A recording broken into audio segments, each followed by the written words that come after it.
Olá, o estudo de hoje tem duas mitzvot. As duas estão relacionadas com a sotá. Quem é sotá? É a mulher suspeita de adultério. Como funcionava o caso dela era algo muito específico. Todos os detalhes da sotá só são possíveis com o templo. E mesmo na época do templo, já no final da época do segundo templo, eles pararam de realizar o teste da sotá, o teste da mulher suspeita de adultério.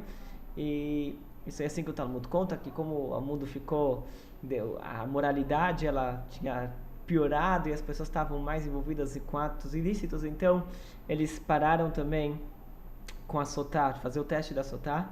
Como funcionava a sotá? Como funcionava esse processo? Então, se o marido ele estivesse suspeitando que sua esposa está tendo algum affair, algum caso com uma pessoa, com outro homem, e ele fizesse uma advertência para ela, e tem uma discussão no Talmud se a advertência tinha que ser na frente de testemunhas ou não. Se eu não me engano, aqui ele está falando que essa advertência tinha que ser na frente de testemunhas. Ele fizesse a advertência na frente de testemunhas, que falando assim, olha, eu não quero que você fique a sós com aquele homem. Ele fazia a advertência perante um homem, com um homem específico. Ele falou, olha, ele estava suspeitando que ela estava tendo um caso com o vizinho, então ele falou, olha, eu não quero que você fique a sós com o vizinho.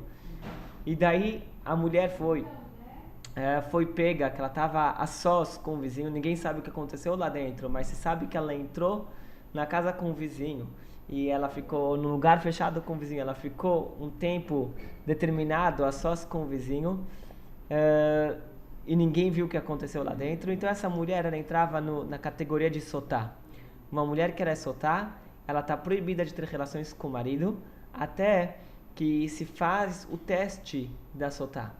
O que era o teste? Se levava ela no templo, ela trazia um sacrifício especial e lá ela tomava também uma água que preparavam, quando misturavam com um pouco de terra, também misturavam nessa água, se apagava, se escrevia todo um trecho da Torá que se escrevia no pergaminho e depois se raspava essas letras que estavam em cima, que foram escritas no pergaminho, se raspavam em cima dessa água e a mulher tinha que tomar essa água.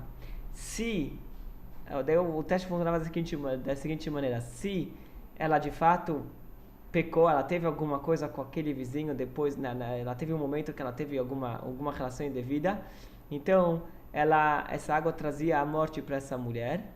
E não só para ela, assim também o homem que pecou com ela, no lugar onde que ele estivesse, ele também morria do mesmo modo que essa mulher morria. Só que para isso funcionar, o marido, em outras palavras, aquele que trouxe essa mulher, o marido que estava suspeitando de sua mulher, ele também tinha que ter uma atitude correta, ele também tinha que ser uma pessoa pura. E não só isso, ele não podia, se ele tivesse tido uma relação com a esposa depois do momento que ela foi pega com testemunhas, com o vizinho, ele teve alguma relação com a mulher, então essa água de sotá já não funcionava mais, essa verificação não funcionava mais.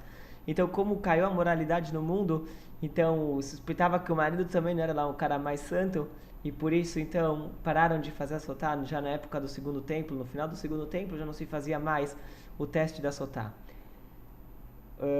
Isso aqui era mais ou menos de uma forma muito rápida, explicando como que era a lei da sotá, como que era feito.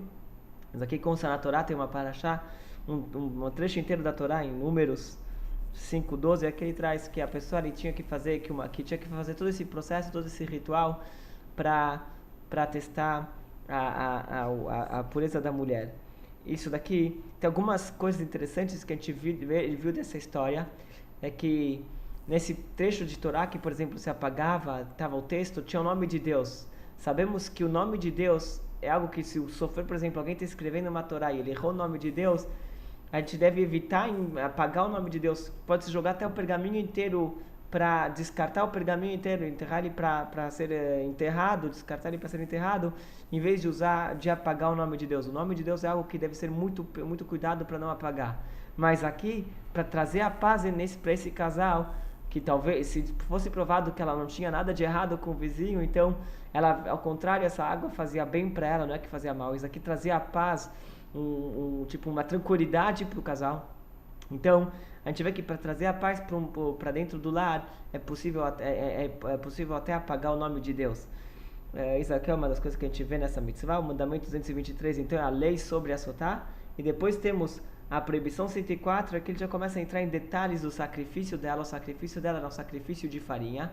E é conhecido que os sacrifícios de farinha, a maioria, quase todos eles eram acompanhados, era misturado com azeite. E também se colocava levoná. Levoná era uma erva que se colocava, que traduz como líbano ou goma resina. Se colocava alguma erva que tinha um cheiro bom, algum sabor gostoso, se colocava, se misturava nesse sacrifício de farinha. E daí tem todo um processo de como é feito o sacrifício de farinha, que agora não vem ao caso, a gente vai explicar isso aqui quando for falar dos sacrifícios. Mas o sacrifício da sotá, ele não era nem misturado com azeite, ele também, a gente vai ver no estudo de amanhã, que ele não tinha a levoná, ele não tinha essa erva. E uma das explicações é porque como era um sacrifício, que de uma certa forma ele faz uma alusão ao pecado, então a gente faz um sacrifício não bonito, não um sacrifício belo, é um sacrifício mais assim, bem fuleiro, que daí é a farinha pura, e não é nem farinha de trigo, é farinha de cevada, que era uma farinha de qualidade menor. Isso daqui é o sacrifício da sotá. Então a gente tem aqui no estudo de hoje duas mitzvot, o mandamento 223, que é a lei geral da sotá, todo o tratamento que deve ser feito a ela, como está explicado no Talmud.